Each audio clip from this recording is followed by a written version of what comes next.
All right. Good morning, good afternoon to those in Glasgow, Scotland, and that time zone. Good evening, depending on where you are on this fast forward planet, wrapped sadly still in a pandemic. There's still only a couple billion people have been fully vaccinated on a planet of 7.7 billion.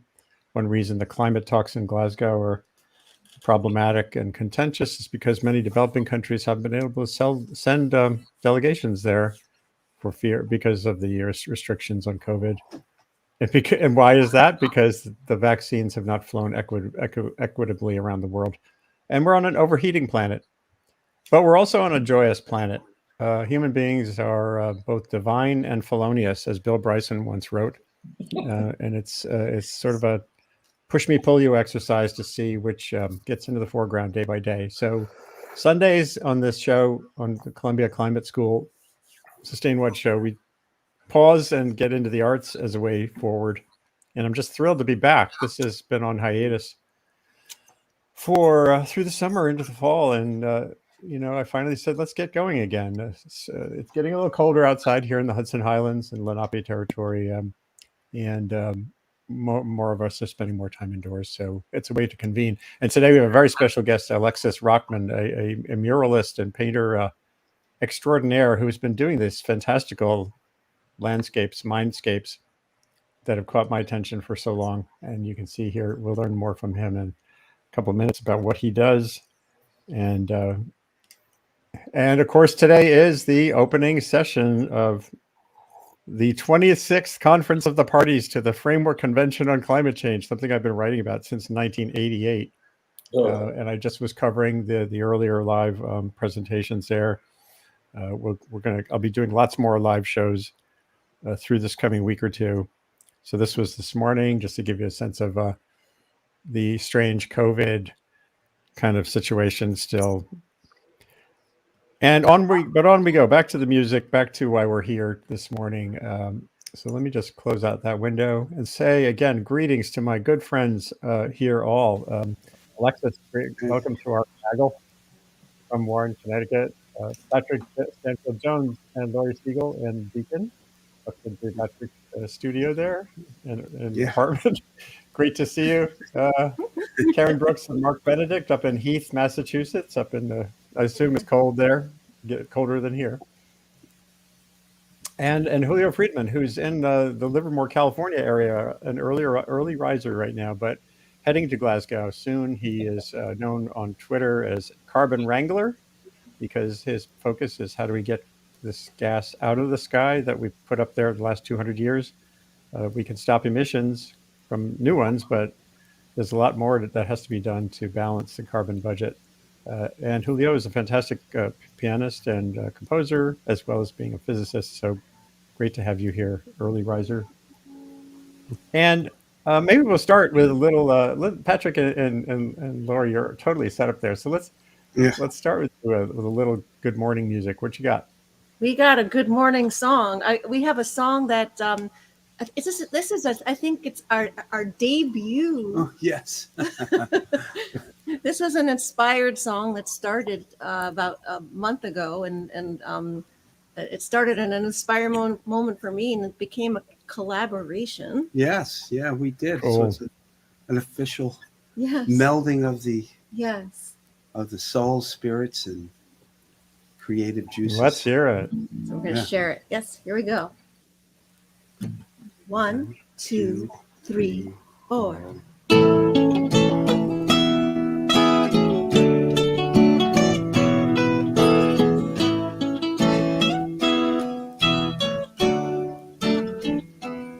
I see a little bit of that little kid in you, and it makes me proud to see how you grew into the one who walks the world the way you do. All we experience and all we do is what makes up what we turn into. And I sure like the way you turned out. Yes, I do. Not just the rainbows, but the rain. Smiles and joy as well as pain.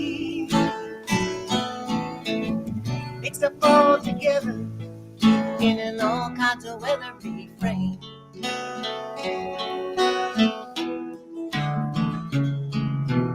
We are the sum of all our parts, our songs and tears, our souls and hearts. In the swirl of the river of life, we can be the light that shines through. And all we imagine and how we dare, and the joy we spread and the love we share. Choosing love over fear makes a better day. Not just for us, sing this refrain. In the sunshine and the rain, singing songs that light the way for the travelers to come. We're here for life, we're here today. We make the path and show the way to love, a place to start. Embrace the world with open hearts, minds, souls, travel on.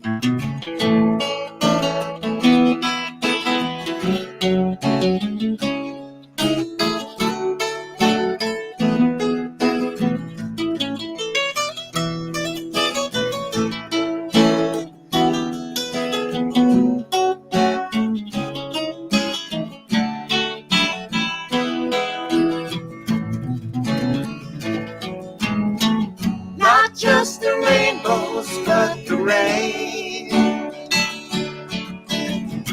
Smiles and joy as well as pain. Mixed up all together in an all kinds of weather refrain.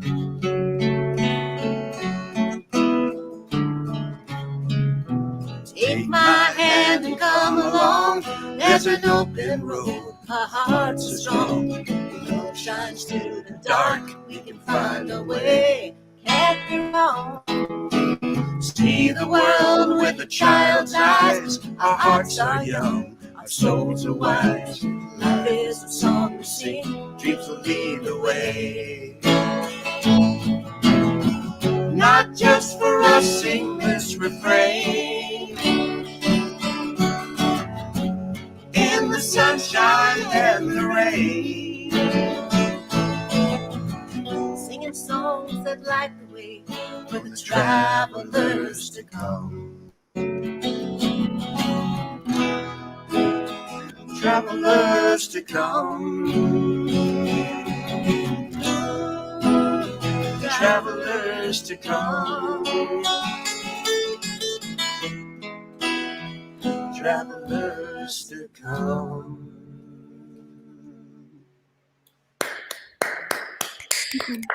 Thank you. Nice new song. Yeah. What a great collaboration Yeah. in many ways. Thank you. We're Yeah, so thank you. So thrilled for both of you. Beautiful. So we'll get to exploring some art in a few minutes. But right now, Karen Brooks and Mark Benedict is a masterful player of the pedal steel guitar, that magical lap device. And Karen is a great songwriter, singer, compadre, trouble sister, and member of Breakneck Ridge Review. And what's on your musical minds this morning up there in Heath? I think we want to try this Lucinda Williams song because it's the one song we figured out to do so far where Mark can sing and play pedal steel. And Just that's a kind little of bit. treat. Yeah. So I think we'll try that.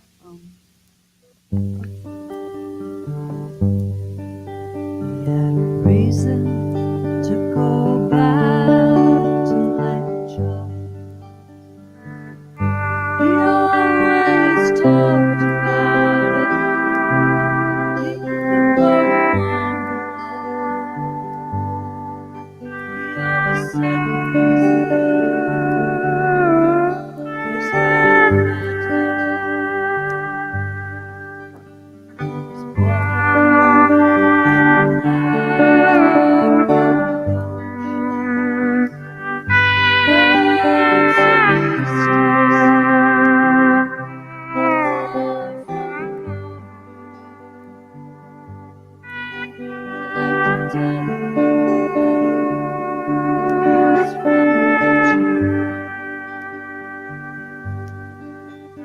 An angel whisper in your ear and hold you close and take away your fear in those long last moments. We used to drive from Lafayette to Baton Rouge in a yellow El Camino, listening to howling wind. We always stopped at Lake Charles, 'cause that's the place he loved. And did an angel whisper in your ear and hold you close and take away your fear in those long last moments? Did you run about as far as you could go down that Louisiana highway across Lake Pontchartrain? Now your soul is in Lake Charles, no matter what they say. And did an angel whisper in your ear and hold you close and take away your fear in those long last moments? Take one more.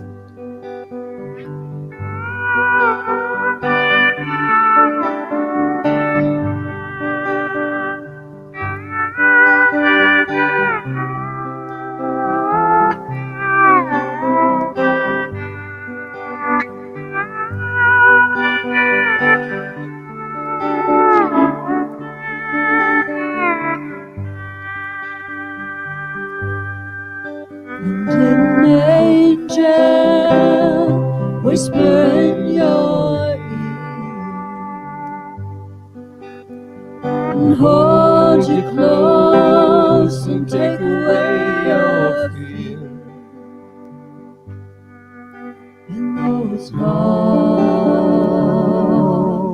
last moments? In those long last moments.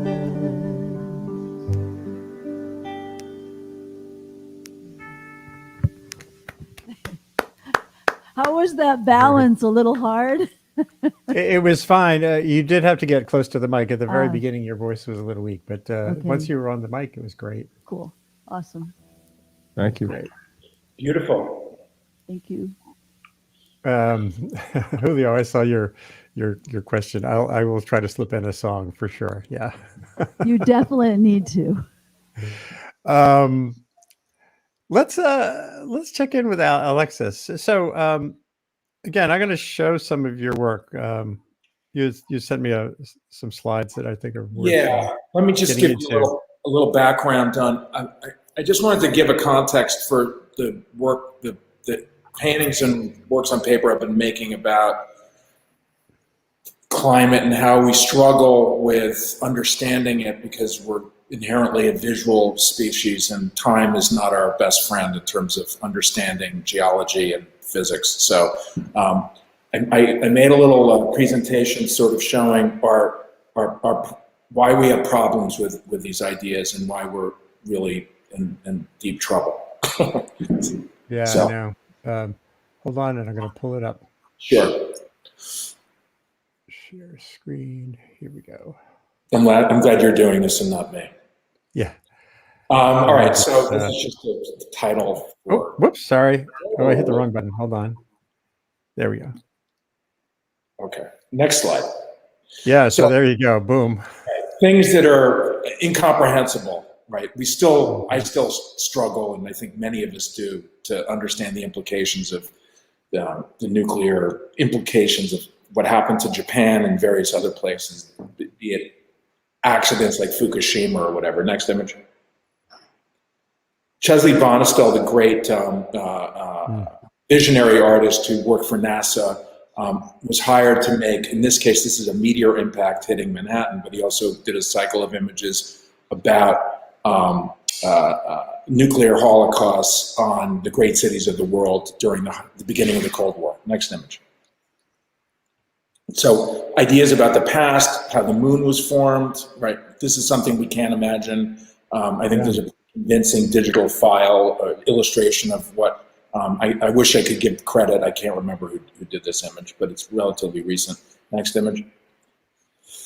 Yeah, that was in the book I wrote with my wife about the history of our understanding of weather and climate. You have to understand the origins of the atmosphere, and the moon shredded the first atmosphere. So the Earth has had multiple atmospheres, and when that collision ripped away whatever had formed at that point 4.5 billion years ago, and unbelievable. So here's a pretty standard image of how we imagine the moon now in relationship to the Earth, just pictorially. Next image. The Origin of Life, Charles Knight, the great paleo illustrator who is as responsible for me being an artist as anyone. I grew up at the Museum of Natural History. My mom used to work there. I still think dinosaurs should look like that, even though I know better. Next image. In case you're wondering who that is, this is who that is, and I'm sure this is familiar. This is obviously 124 years ago, which is still compelling to me at least. Next image. And here's a more contemporary, more accurate version of paleo reconstruction, which I think looks fascinating, but also incredibly discordant to my expectations of what dinosaurs should look like. Next image. What caused their demise 65 million years ago? Next image. And then paleo, our ancestors, what did they look like? Victor Deke is a great paleo illustrator, worked at the museum, and was very skilled at making sculptures and then photoshopping information onto them. So this is as compelling a portrait of an ancestor as I can think of. Next image. Hold on 1 second. Sure. Okay. And then what happened on Easter Island? I still find it hard to understand exactly what did happen, how they moved, how humans moved these colossal sculptures, and who cut down the last tree that caused a major problem for them, not unlike us. Next image. Yeah, and the narratives around what happened there are still evolving. Yeah. Even how they got there. And of course, the incomprehensible, the unsinkable Titanic. It should be Titanic, not the Titanic, it was pointed out to me. Before and after. Ken Marshall, the great maritime painter of, happy, sad, et cetera, et cetera. Encounter with a growler. Next image. So far, none of these are my images. So next. Ideas of extinction, right? We still don't understand.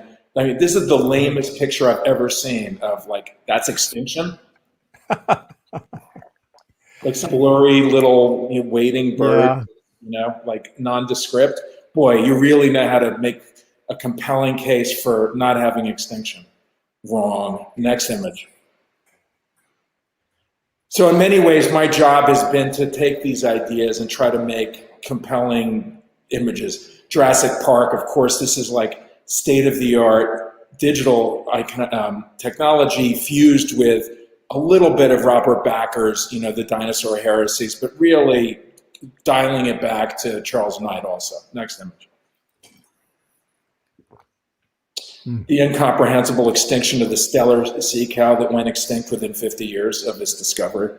In case you want to know, it's tragedy heaped on despair as far as I'm concerned. Next image. And then, of course, Benjamin, the last known thylacine at the Beaumaris Zoo, where I visited in 2003, which is now basically abandoned. Another sad story. Next image. The future, next image. And then Chesley Bonestell again making a sexy vision of the future, even in the 40s, which is fascinating. Next image. And then, of course, the, damn you all to hell moment, which still resonates, even though the geology is preposterous. The Pacific and the Atlantic meeting. Next image. And then, of course, the greatest visionary achievement in cinematic history is world building, Kubrick's 2001. Next image. And then, of course, the Paul Ehrlich paranoia, the population bomb come to fruition, Richard Fleischer's, uneven, but I think the poster is better than the movie, even though Edward G. Robinson makes me cry every time. Next image. And then, of course, the idiotic and reprehensible The Day After Tomorrow, which is really just a crime against the planet and humanity. Next image. Well, I'm curious, I wrote about the film. I did a piece for the Times, and I was there on set when they were making it. And there's all kinds of issues about it. I didn't know if you had your own. What's the biggest part of the reprehensibility that you see? Making these earth-shattering, this information that it has a profound problem. Also, let me give you some backstory. My show at the Brooklyn Museum, Manifest Destiny, which was imagining what was going to happen to New York after climate change. I worked with James Hansen and Cynthia Rosenzweig for a number of years, from the late 90s through 2004. This movie opened 2 weeks after that thing I'd worked on for 5 years to try to make a credible version of what the implications of climate change. It's an 8 by 24 foot painting. This movie came out and turned it into an Irwin Allen type trope, where it was not only idiotic, it was preposterous looking. And the idea of the snowball Earth, all the stuff in it was just idiotic. And at the moment when the world really needed a China syndrome, like a very sober and serious treatment of this information, to turn it into a gee whiz type of scenario, it infuriated me no end. Yep, they did the classic caricature. And I want to get my hands on that guy's throat. Uh-oh, we have infinity. Sorry, yeah, I just That's a tough one. Yeah, next image. Sorry. So then, these are the stakes, right? So, and then you turn it into, not to pick on any of the actors in there, but they should be embarrassed. Next image. Again, before and after. So these are things that we see this, and what do we do with this information? I don't know. It's terrifying to me. Next image. I made a map of extinction in the late 90s using a high school textbook geography lesson that's a commission for the Department of Fisheries. Seattle, that's fine. So this is one way I was dealing with extinction. Mm-hmm. Next image. The ideas of how do you show pictures of it. This is my first climate change image exclusively about that, which actually dealt with Snowball Earth.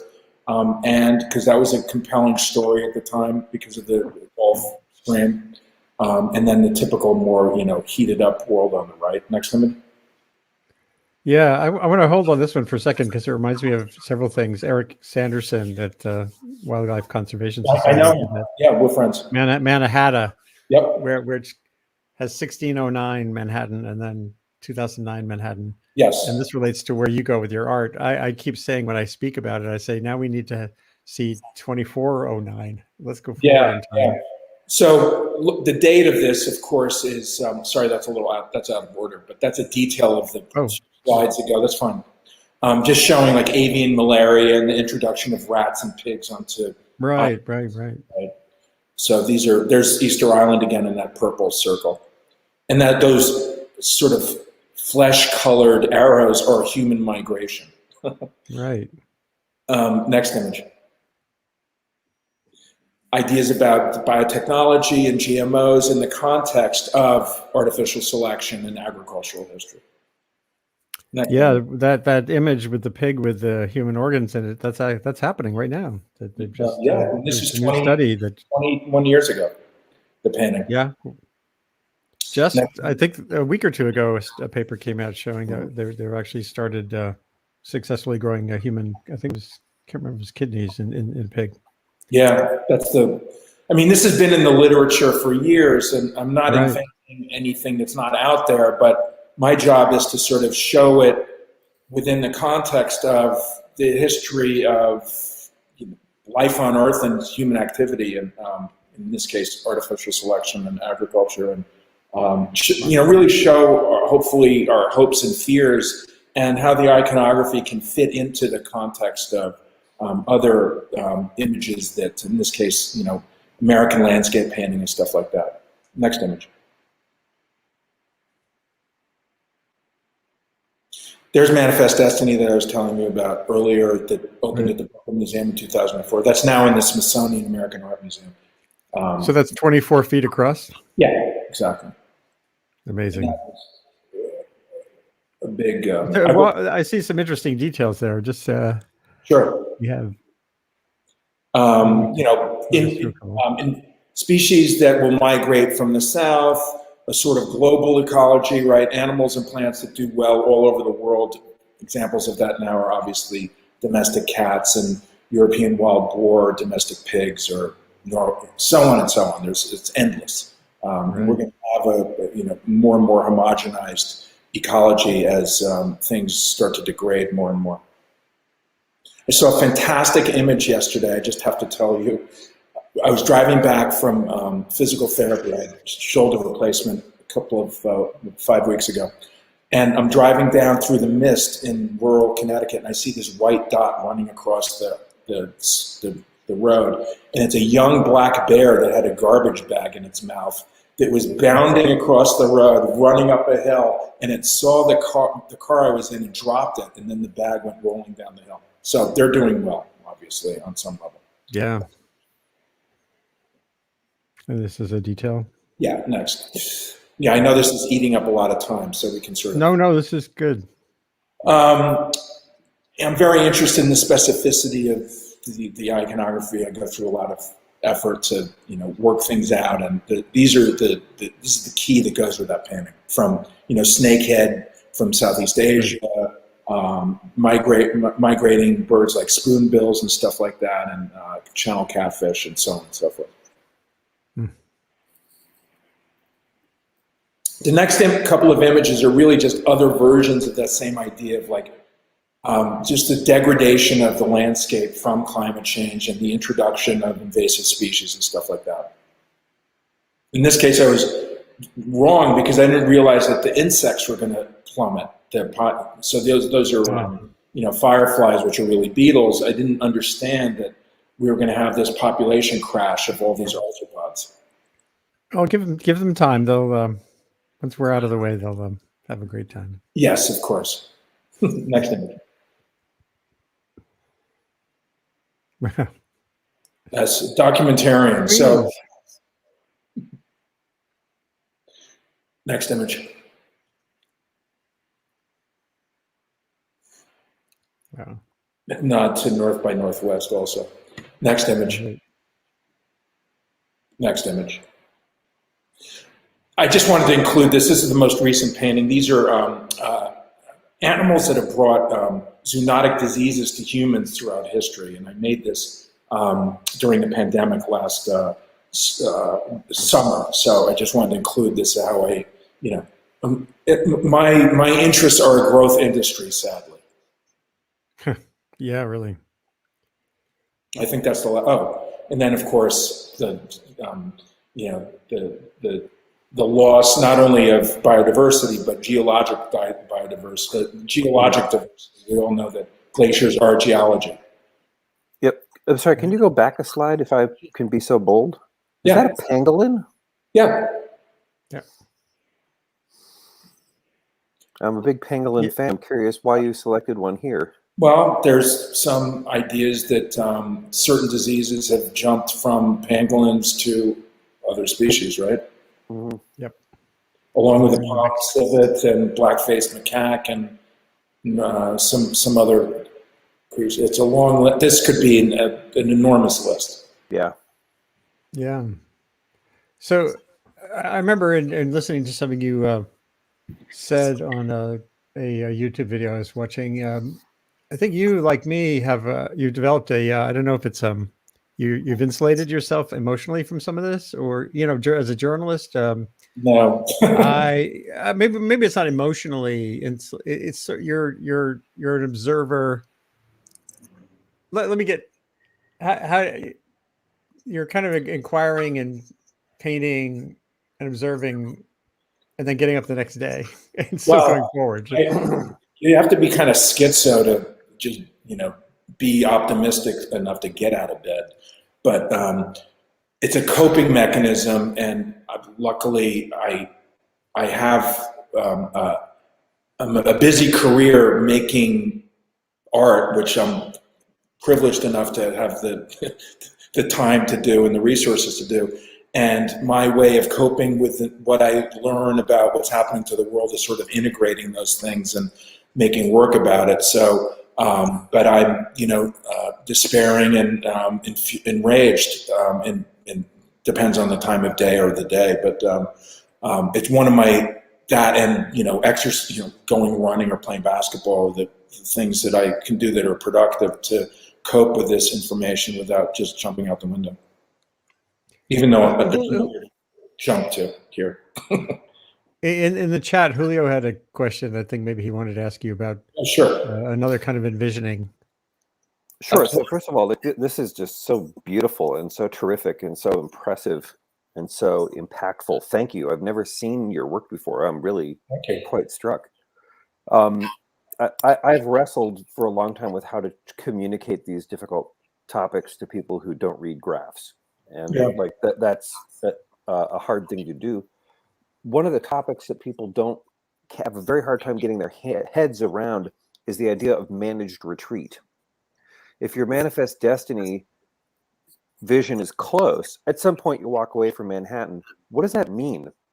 What does a future governor write to their citizens? How is it executed? Like, how do you abandon Florida in a way that is just and reasonable as opposed to catastrophic and haphazard? Well, we all know that, not only is our country educationally challenged, there are many forces that are far stronger than I am that are trying to undermine any of these ideas. The idea of justice in the context of this is preposterous, besides ecological justice. So I see it unfolding in an extremely let's just say it'll be a very big challenge from my perspective. I don't see that happening in any way. So I'm sorry to say. So since you can't see it happening, you can't illustrate it. Well, I mean, those are, I think perhaps different languages and traditions might be better served to describe those ideas. I think there's, I have a couple of limited series / film projects in the works that I've been working on for almost 10 years that for those of you that I'm sure there's no way for you to know, I worked on a movie called Life of Pi for 4 years with Ang Lee, and that was as inspirational artist, so I had a hand in the way the film looked and the island. Even though the island is obviously fiction, it's very much, the job was to make it credible. And I actually was in Madagascar thinking about the island while I was working on the movie, because I had another trip planned before the production started. So I think there's all sorts of ways to tell these stories, and I think that maybe, media, film or television, whatever it is at this point, is better served at that than painting. It's so interesting. There are a couple of scientists I know, Catherine Mock and A.R. Siders, who they wrote a piece. They're dug in deeply on this idea of managed retreat. And what we see in this picture, of course, is unmanaged retreat. But they wrote a piece and a commentary recently on the conversation that does start to examine how.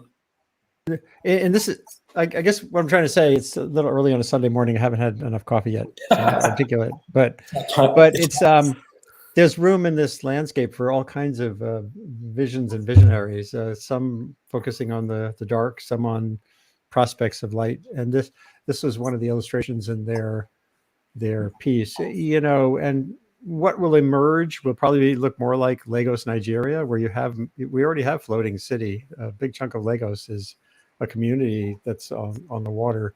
And then eventually it might normalize into something like one of these things. One thing that excites me about the world on a longer time scale is there'll be a lot less of us, not necessarily with a calamity in 100 or 200 years. If we somehow can tweak a couple of knobs related to fertility rates and women's rights. And so you could have a planet. I've written about some folks in Austria who have projected you could kind of have a soft landing with like 2 or 3 billion prosperous people on the planet Earth in 2300. And that leaves so much more room for nature and so much more room for recuperation and the like. So, but that's only one vision, and I'm like, it's all good. And what you do is powerful. And these things are interesting too. Yeah, I mean, I don't know if you ever saw that Neil Blomkamp movie, Elysium, which basically rich people go to a satellite around Earth because the Earth is so polluted. I mean, that's that and silent running, even though they're preposterous in terms of energy resource. If you look at the history of human politics and behavior, that to me seems more credible than these fantasies of gated communities on that are an island. I see that as a pipe dream. I'm sorry to say. Certainly, if they are gates. Yeah. Stay tuned. David Ross has joined us. My other good friend, also in Beacon, New York, he led the Whitney Museum for quite a while and other museums. He's a great songwriter and performer and part of our Breakneck Ridge Review. And David, how are you feeling these days? You're muted, David. Oh yeah. Hi, Alex. How you doing? Hi. How are you? Good. I remember we showed a painting of yours, but way back at the ICA in Boston. Yes. I think it was like in 1982 or 83. That was no. That was my first museum solo show. Right. What year was it? 88. 88. 88. Yeah. So it was one of the last shows we did before I went to the Whitney then. Right. I know. Thank you for doing that. I remember. And David Joslett was the curator. David Joslett, yeah, no, and he's back at Harvard again, actually. Good to know. I thought he was at Yale. No, he left there. Anyhow, he's doing very well at Harvard, and he's kind of a genius. Happy to be living back in Cambridge. Yeah, he's a great art critic and a really, really terrific curator, although he doesn't do that much anymore. But I've been following your career very closely because I still think that you're one of the painters who have managed to find a way to put a message about the world out there in a variety of languages that actually can be felt and understood. And I thank you so much for saying so, David. Really, it means a lot to me. Really thank important. you. We'll take one more glimpse. Yeah. Wow. Wow. A second.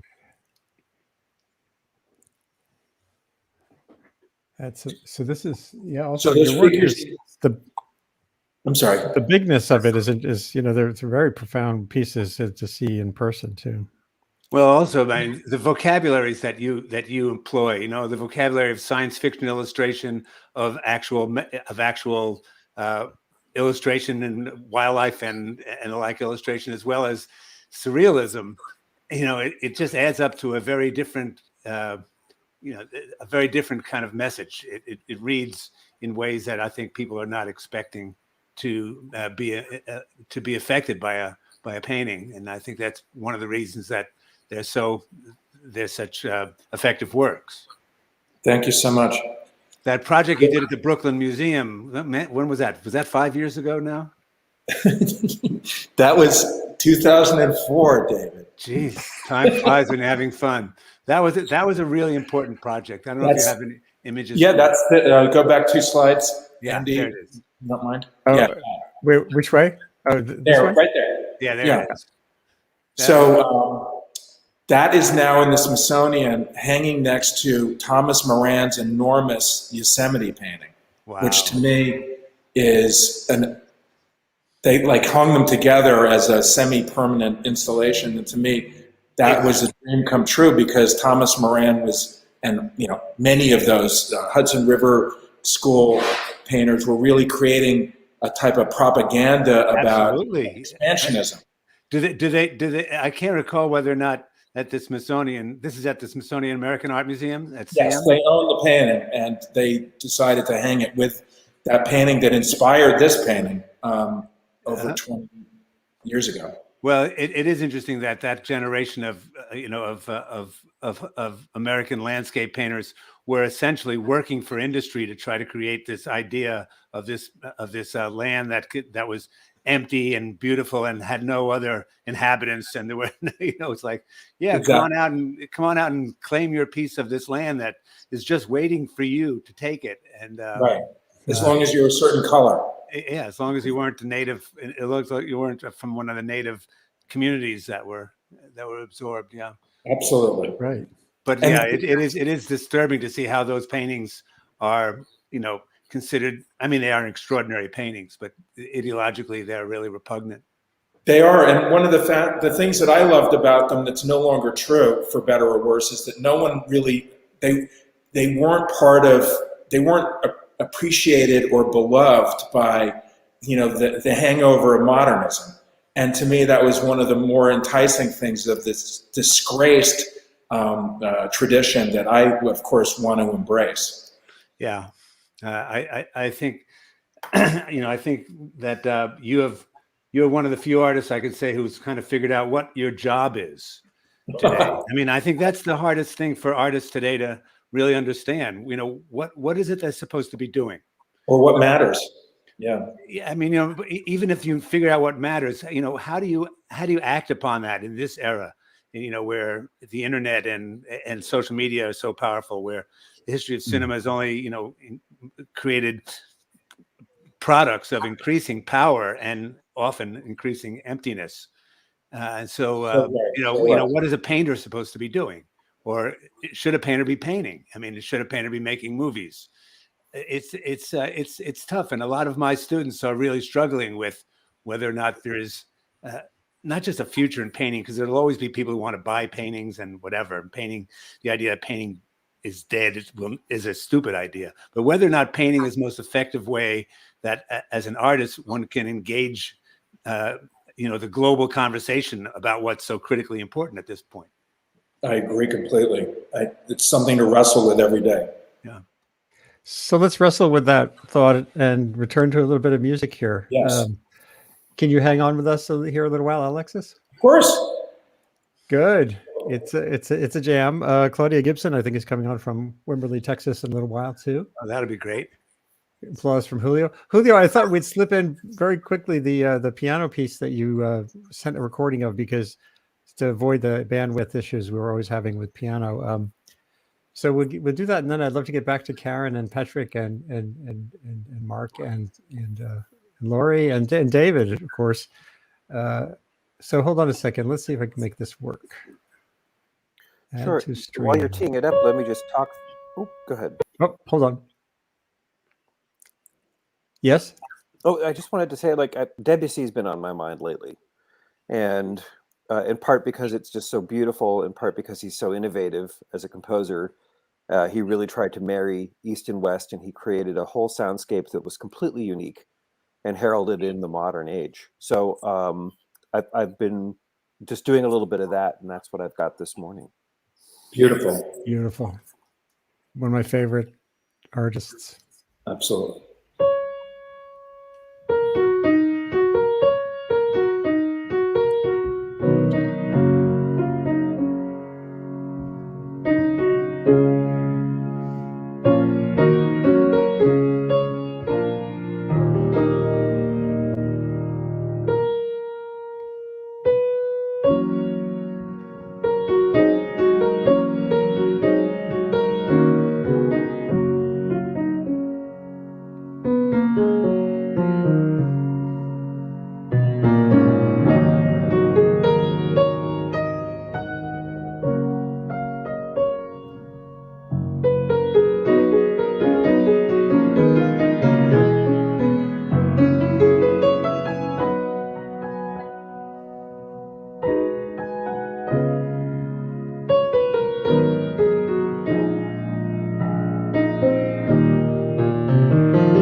I have no idea why the video didn't play. The audio was perfect. It was beautiful. Mm-hmm. We I just had it had the queued up piano using- tuned. That was another reason to play Debussy. So Oh my gosh. after 2 years in lockdown, we finally tuned the piano, so that helped. Been playing a lot of Copeland lately too. I'll bring that next time. Yeah, I remember when you played Copeland on here a couple of times. That was spectacular. I'm thankful for the recording capturing it so beautifully. I'll make sure the video plays. I'm not sure what happened with the video, but that was great. Wow. And it just makes me want to take a breath. Right. So we often talk about the fact that we're all trying to save the natural world here, which is true. But we have to save art and civilization with it. That these are twinned activities. That art is a human activity as much as anything else is, and it's powerful and should be celebrated and embraced. So, we don't get to just sidestep that stuff either. I keep waiting. At some point, somebody will figure out how to write a musical about climate change that isn't like facile and ridiculous. And whenever that happens, it'll be a good day. It'll have my song Liberated Carbon in it. I think that's wishful thinking, even though I love that song.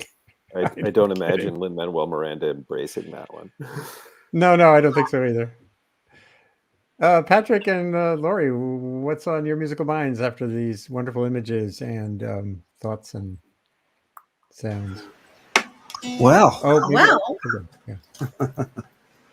got a song that I had written kind of conceptually at first.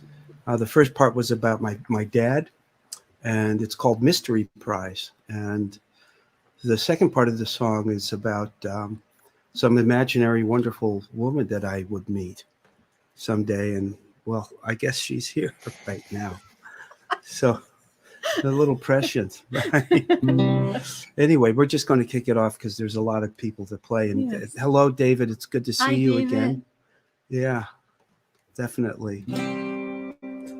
Loved playing with you, and we did a little show about Towns Van Zandt. And it was wonderful. It was really great. So anyway, here we go. Little tune called Mystery Prize.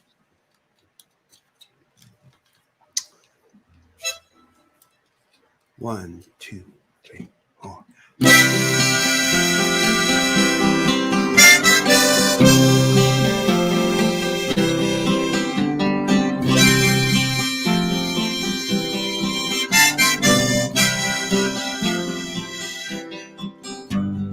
Went to the circus when I was just 10. It was me and my daddy and little brother, and he took my hand. Got me a Cracker Jack box. He whispered, reach inside. I got a monkey and a kangaroo. You know it got me to smile. I remember that day, me and my dad, circus clowns and all the fun we had. Big top elephant, flying trapeze. On the way back home, he turned and said to me, I like being with you. I never realized that life could be so good. Son, you're my mystery prize.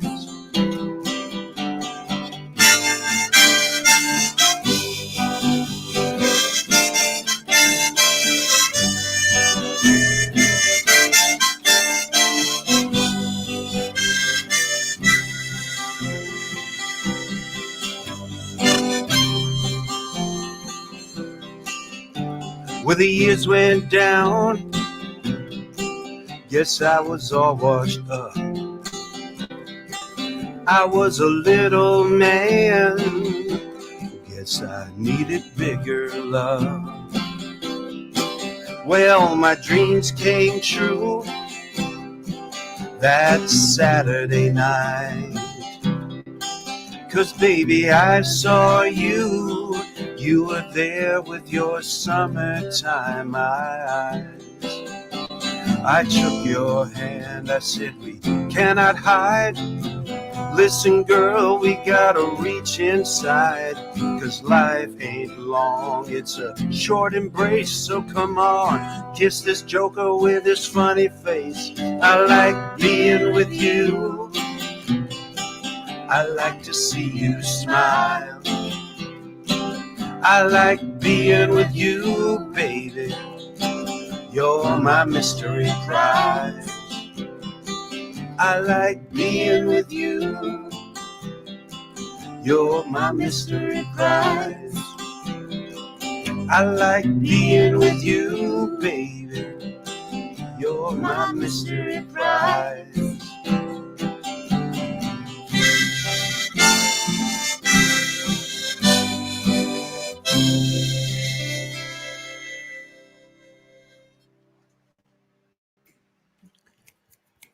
Nice tune.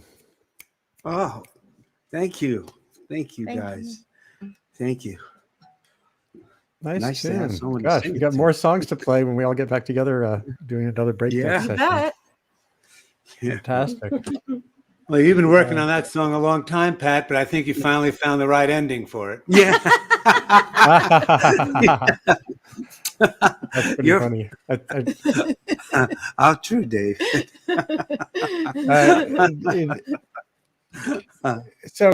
And David, you haven't sung a tune yet, so maybe we'll get you in here, and then Karen, and back to Karen and Oh, sure. Mark. Is it Mark? My brain's not working.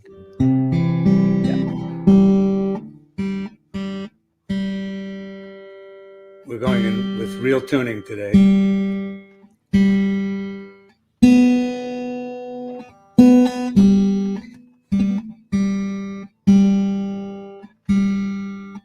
But if you want to tune a little bit, maybe we could get Karen and. I think I'm ready. Okay. So this is a song that I've played on the Sunday show before, but I'm playing it because Alexis is here today. It's a song that I wrote with some help from my friend Pat Jones about 2 years ago now. Maybe it's called That Mighty Sculptor Time. And it's a song that I wrote after reading an essay by the great French writer Marguerite Yourcenar, who titled a book of her essays, That Mighty Sculptor Time. And it goes like this.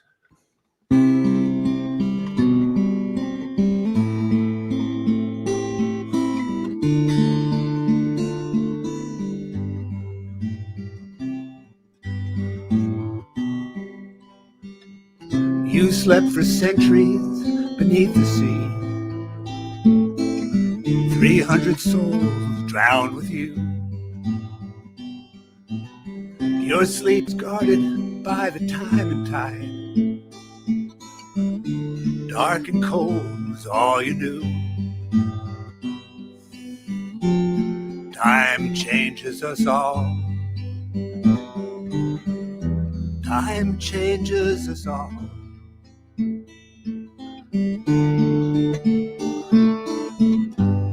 That mighty sculptor, time. 1,000 years has come and gone. The sculptor's work will never cease. Left sleeping on the ocean floor, transfigured masterpiece. Time changes us all. Time changes us all.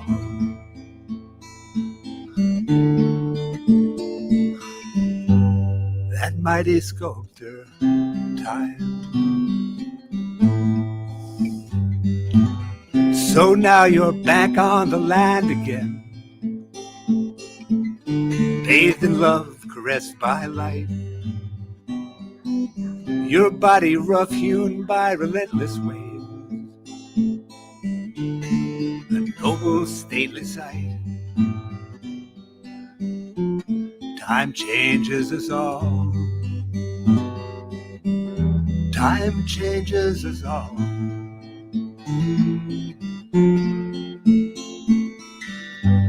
That mighty sculptor, time.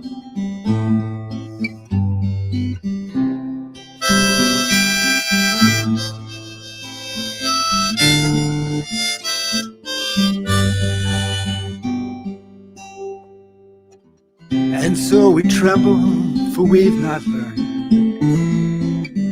to ease the dying of our dream. Old love forgotten, new love is scorned. Some things ruin, some redeem. Time changes us all. Time changes us all.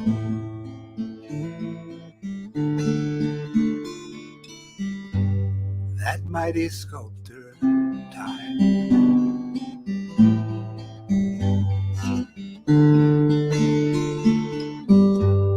That mighty sculptor, time.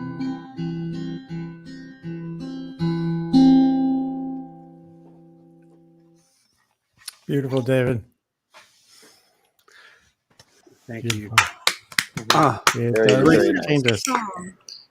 David, I Really love the new words. The new words are great. Actually, those are some of the old words Oh, from an Okay. earlier writing Earlier of it. version. I just was going to try it out today. it's great. It really fits in so nicely. Thank you. It really takes you.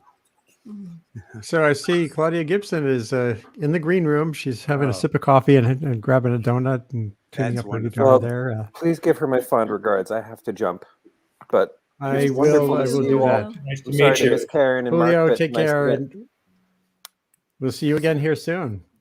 yeah, let's catch up again after Glasgow, when we will either have one drink or two, depending on how it goes. No, I think it's one drink or two, no matter how it goes. Which is good. Either way. Holy, a Some really beautiful nice comments piano. coming in.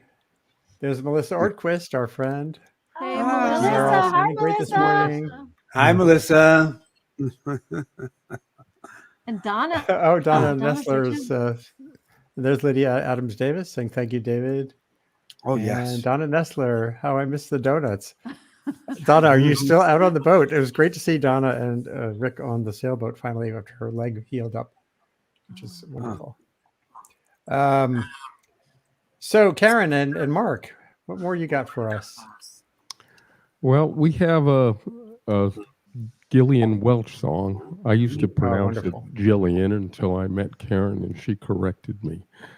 But anyhow, the first time Karen and I played as a duo was at a small-scale festival in southeastern Connecticut, which is where I've played most of my music. And our slot was late on Saturday night. We went on after all the big rock and roll bands had played, and we figured, oh, well, we're just going to put everyone to sleep.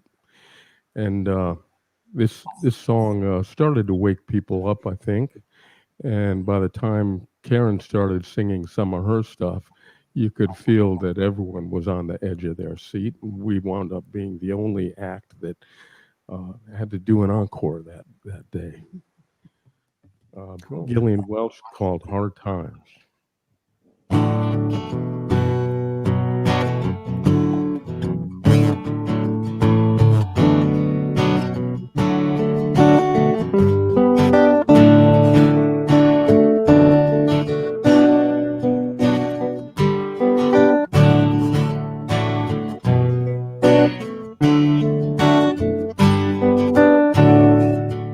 Was a Cape Town man, used to plow and see.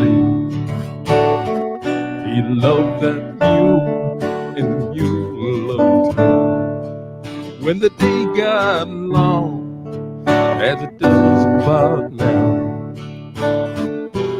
hear him singing to the muley cow, singing, come on, sweet old girl. I bet the golden world we're gonna make you get to the end of the road.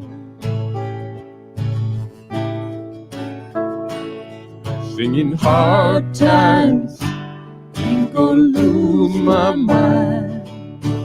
Hard times, ain't gonna ruin my mind. Bessie, hard times, ain't gonna ruin my mind no more.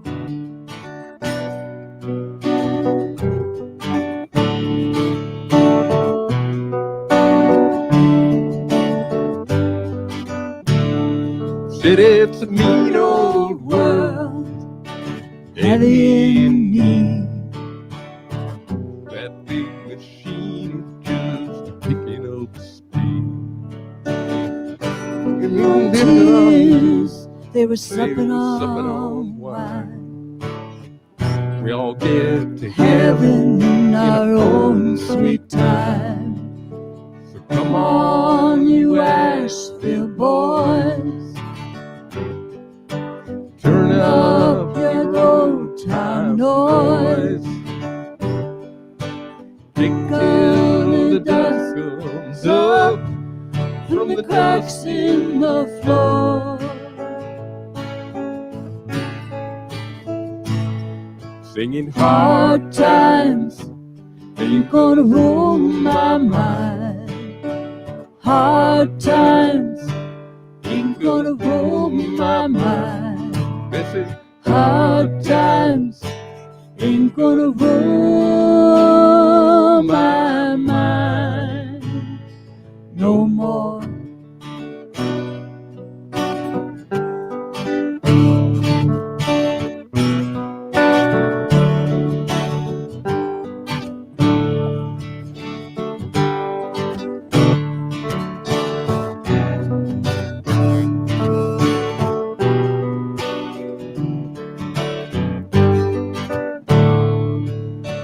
Camptown man, he don't plow no more. I seen him walking down to the cigarette store. Guess he lost that knack. he forgot that song. On the Morning and the mule was gone. Come on, you ragtime king. Come on, you darling, sing. Pick Up that dusty old horn and give it a blow. singing Hard times ain't gonna ruin my mind. Hard times ain't gonna ruin my mind. sugar. Hard times ain't gonna ruin my mind No more.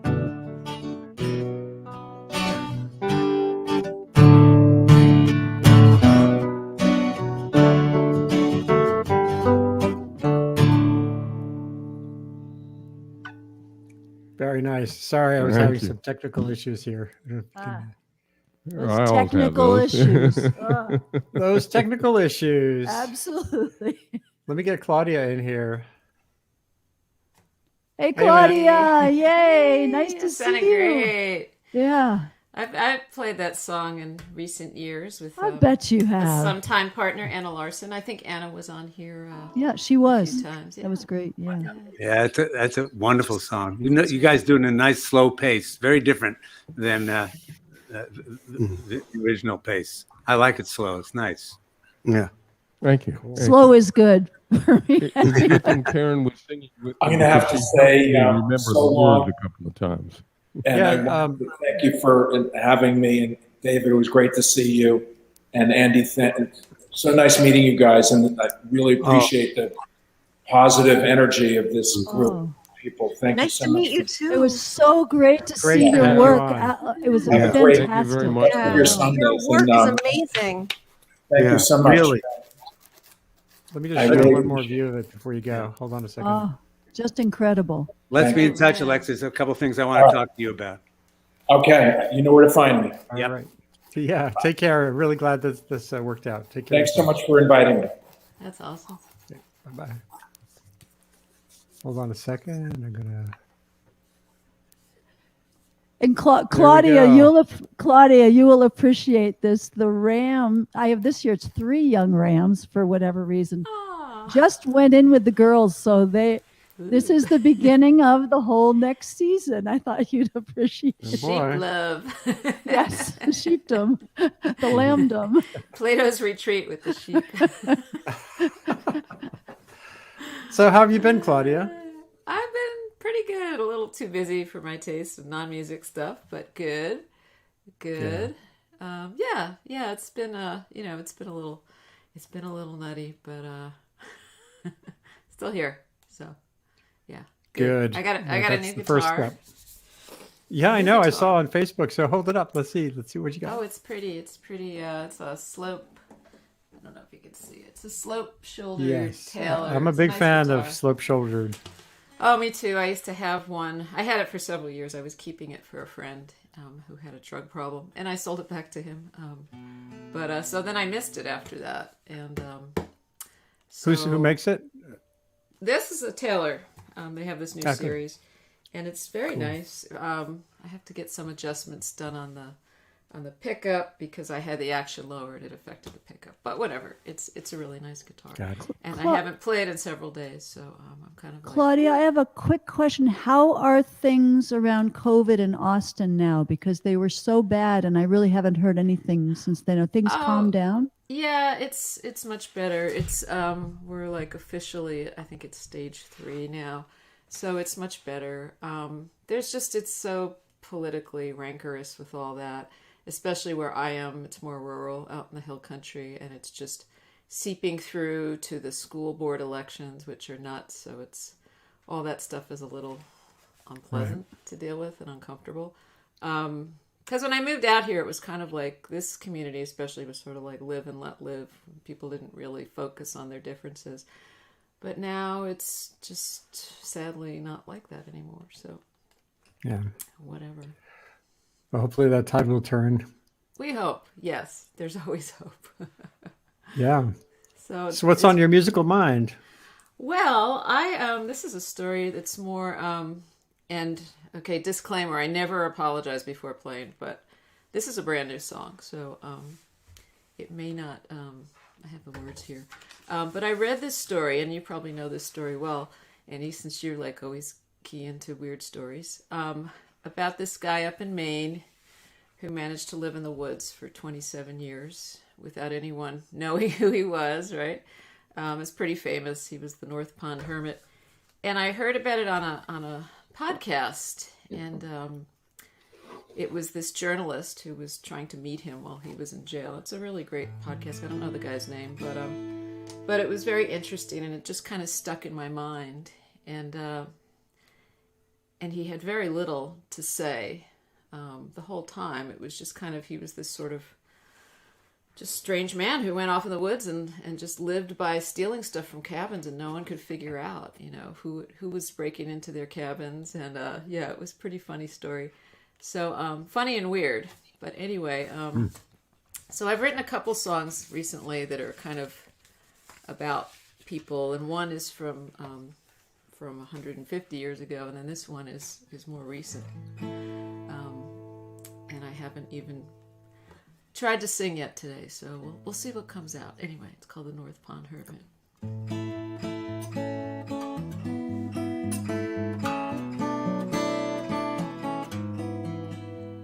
I drove till my tank was empty and followed a trail for days.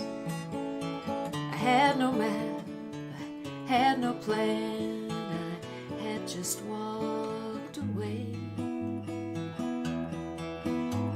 I wasn't some kind of mystic, I didn't know how to pray. I only ever tried that to keep the bitter cold at bay. Staying awake all night, hidden behind plain sight, raiding cabins, empty cabins for supply. I was a tribe of one. All of my deeds were done without a trace, not a boot print left behind. Yes, I was the North Pond hermit in their minds.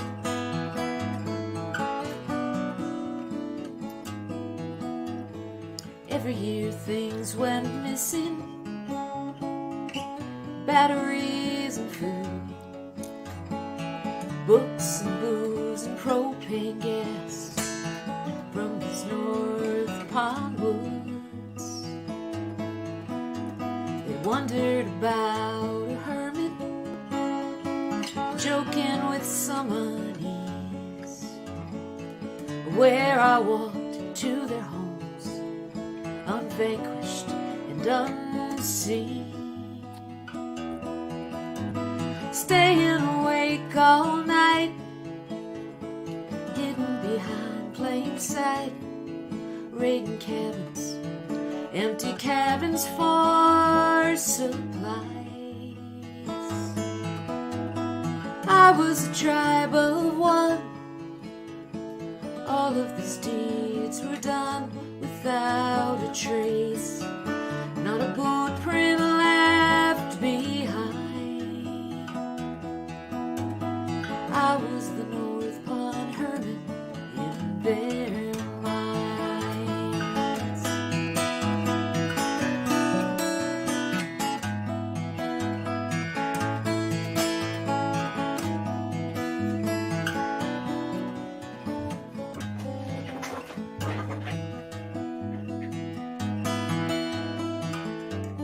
"27 years off of the grid, deepest Maine.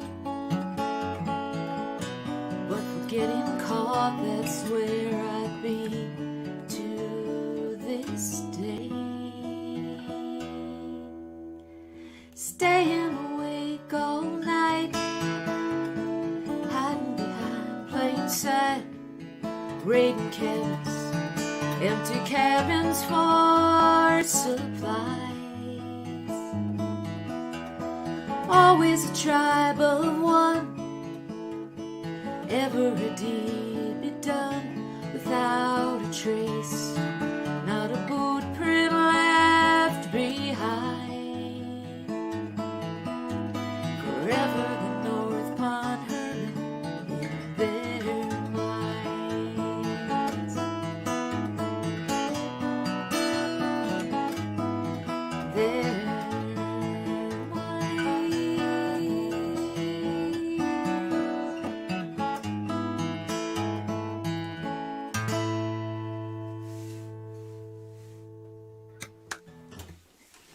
Woo! Yeah. Thank you. Oh, Something happened in the middle, and I couldn't tell if it was me sounding bad or something coming in sounded bad. It was like, "Whirr," there was a weird noise. But yeah, it's getting there. So thank you. oh yeah. Really Great, nice song. Claudia. Really, really good. Have you seen that movie Pig? No. The Nicolas Cage. He's kind of a hermit. No. He was a chef who becomes a hermit and then has to come out again because someone steals his truffle pig. He's not one Yeah, of my was- favorite actors, so I don't go out of my way to watch him. Okay, then don't. Okay, then. Even if you you hate him, it's a film absolutely worth watching. He becomes a real actor again. It's not a Nicolas Cage movie. Oh, good. Yeah. It's- No, it's he's a- not usually someone I want to spend 2 hours It's an with, but I'll take extraordinary your word movie. It's for an it. extraordinary movie, and yeah. I liked it. Cool. Well, we're getting down there. So David, maybe another tune from you, Yeah, sure. and Karen.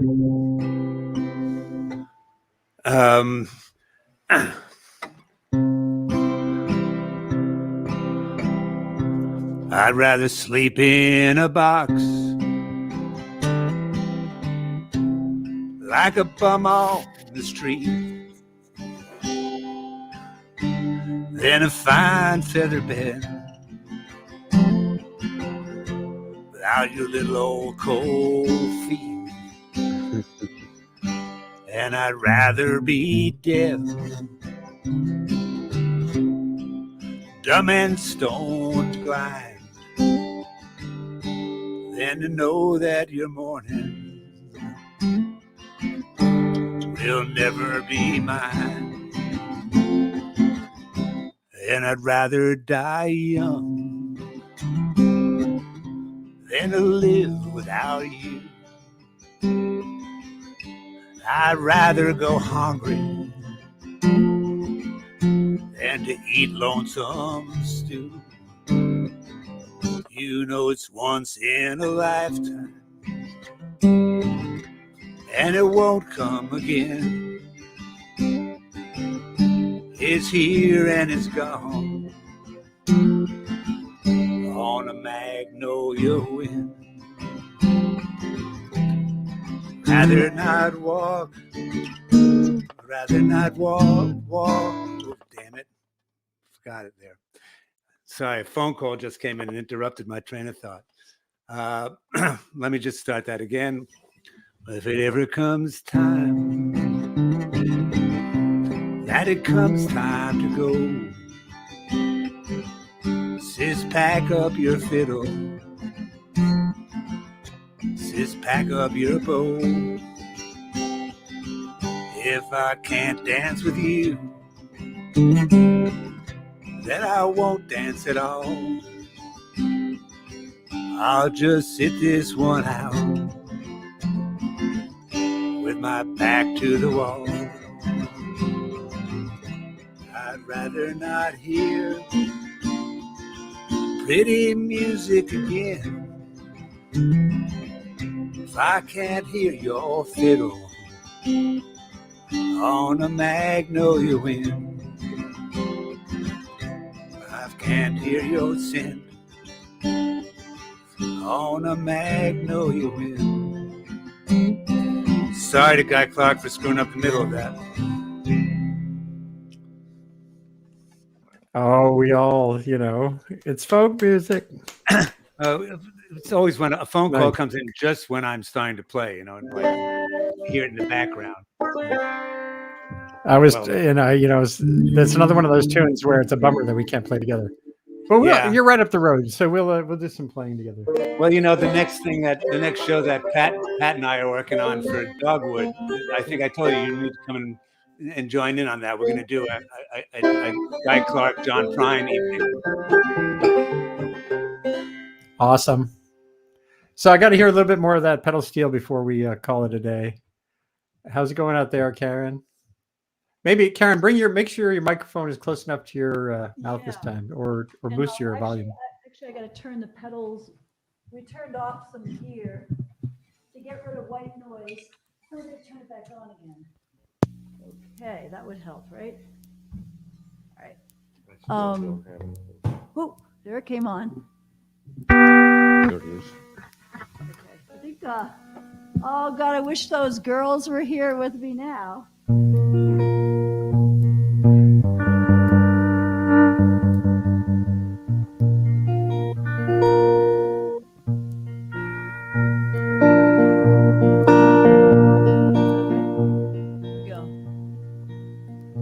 Guitars are quite hot in the level. Okay. Oops. Well, let's see what I can do. I'm going to turn down this one. Only one guitar, so it might be the pedal steel. Just play the pedal steel for a second. Claudia, is that it? Is that what you're hearing loud? A little hot. It's a little loud, yeah. So you got to just play softer. He's got a foot pedal, so it has to be just softer. How's that? It's loud, but it's beautiful. And is my guitar loud or not? My guitar is okay? No. Oh, it's loud too. I Just a hate touch. being too loud. So A little loud on the low end. Okay. Is that the moon I see away in the west, just ahead likely, seeing no express. I know she's gone. Whatever I say, and it won't be long till I make up my mind and go away. Is that the sun come up on the eastern shore? Just a cold fire gleam through the firebox door. I know she's gone. Whatever I say, and it won't be long till I make up my mind and go away.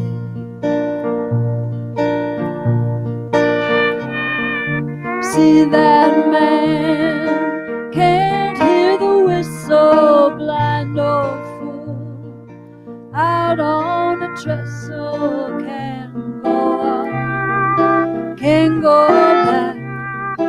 Train come along and brushed him off the track.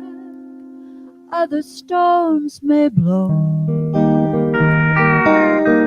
and the winds may rise, still long to go where the fast mail flies. I know she's gone. Whatever I say, and it won't be long till I make up my mind and go away.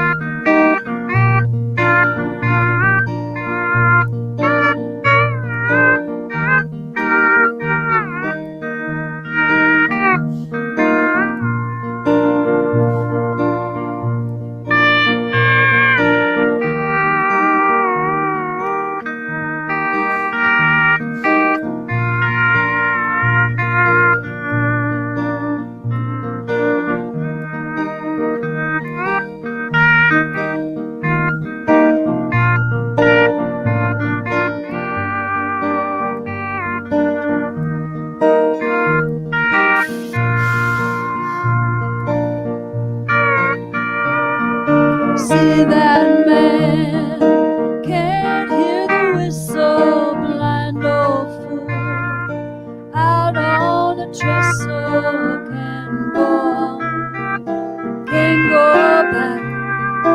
Train come along and brushed him off the track.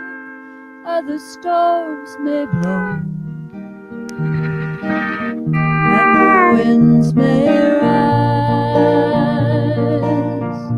still long to go where the fast mail flies. I know she's gone. Whatever I say, and it won't be long till I make up my mind and go away. Till I make up my mind and go away.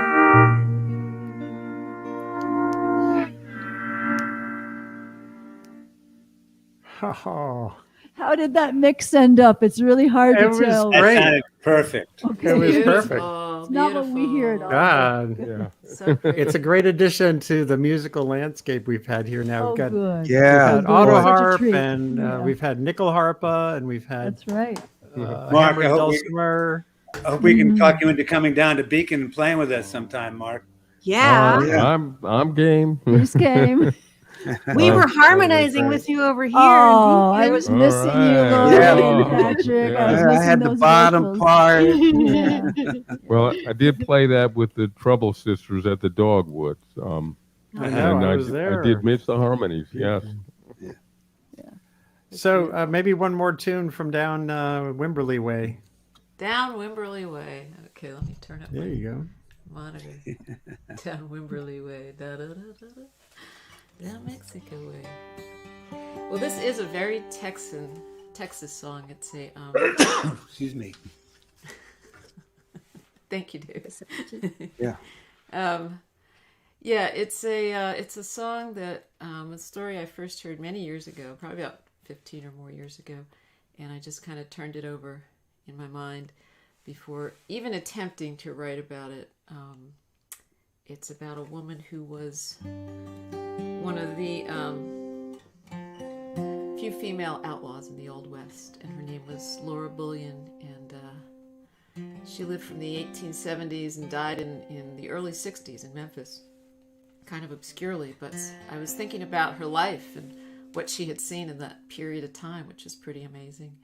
And so I kind of wrote it from the point of view of her telling someone who probably wouldn't believe that this little old lady who was a seamstress in Memphis had been a horseback riding, gun-toting outlaw in the Old West.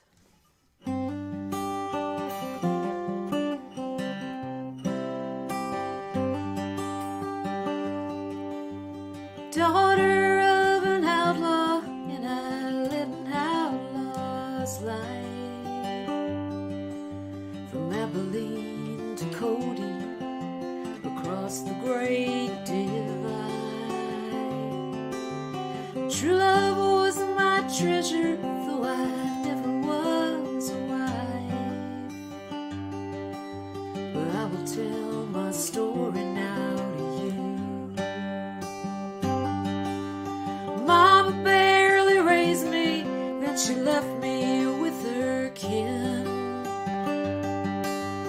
They did the best they could to keep a restless child from sin. Bound for San Antonio, the red lights reeled me in, and I was no one's angel anymore.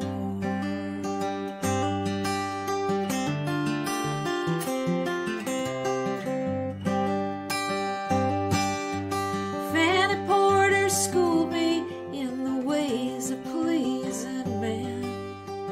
I took up with Will Carver, Blackjack Ketchum's gang. He died in Sonora, then I fell for Blue-Eyed Ben. Yeah, I was the tall Texas girl.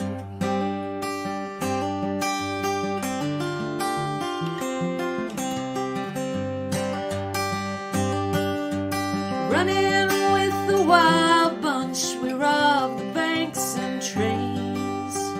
I would hold the horses till we made our getaway.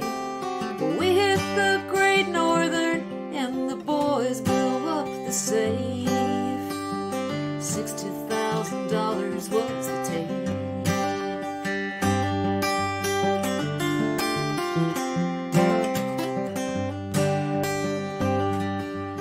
July to November of '01 was quite the time. Montana down to Little Rock on the run, living high. It ended in St. Louis, where we both were caught and tried. They gave me 5, but then got 15 years.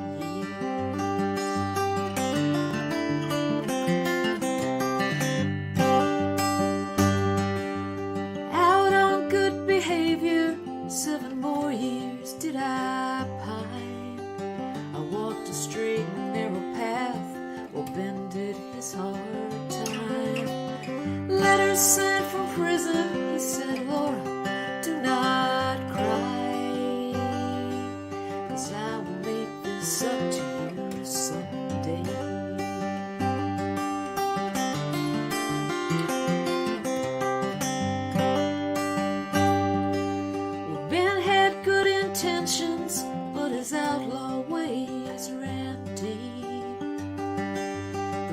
promise of an honest life was one he could not keep.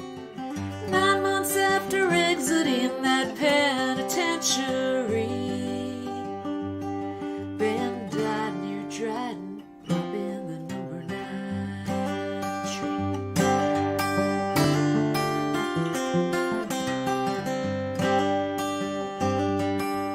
Daughter of an outlaw, and I lived outlaw life. Well, 50 years have passed, now I'm the last one of their kind. My secrets will die with me, and my name will fade with time. It's Laura, the tall Texan's girl. Laura, the tall Texan's girl. Gorgeous. What a Beautiful great tune. song. That's Beautiful. fantastic. Thank Beautiful you, tune. guys. Thanks. Oh, Beautiful. beautiful. So beautiful. Oh, Thank you. Really something. So that's a wrap for this first session returning the Sunday Sanity Show to the. Where's your Screen. song, Andy? It'll wait till next time. I got to write a piece today because the climate treaty talks are starting, and I'm feeding the machine. Rust But- never sleeps. Big Great, machine. great. No, climate never sleeps too. I'll just show you. It's funny. Greta Thunberg was not going to go to the talks because of the inequity, the fact that so many delegations couldn't come who were not vaccinated, but she is there. And you know, the youth who are there are going to make a difference. It's Yeah. the same as it was when I was covering the talks in Montreal in 2005. It was young people who were really stirring things up. So hopefully we'll make some progress. It'll be incremental and it'll never be sufficient, but we're working at it. So thanks everybody for tuning in. Thanks to all of you for playing, and also to Alexis Thank Rockman, who you. came by before to show some of that profoundly inspiring and troubling work that he does. And stay well, go forward. I'll see you all probably off and on in the physical sense, except maybe not Claudia for a while. And I'll try to, I'm not sure, you know, I'm going to try to do it every weekend. I'm just not quite sure about next week. I haven't had time to look far ahead to next weekend. So share this Thanks when, for when doing we're it done. You today, can share, Andrew. Yeah, thank you. Yeah, all of you thanks out there, very much for you having can us. share the link anytime. Take care, everybody. Have a good day.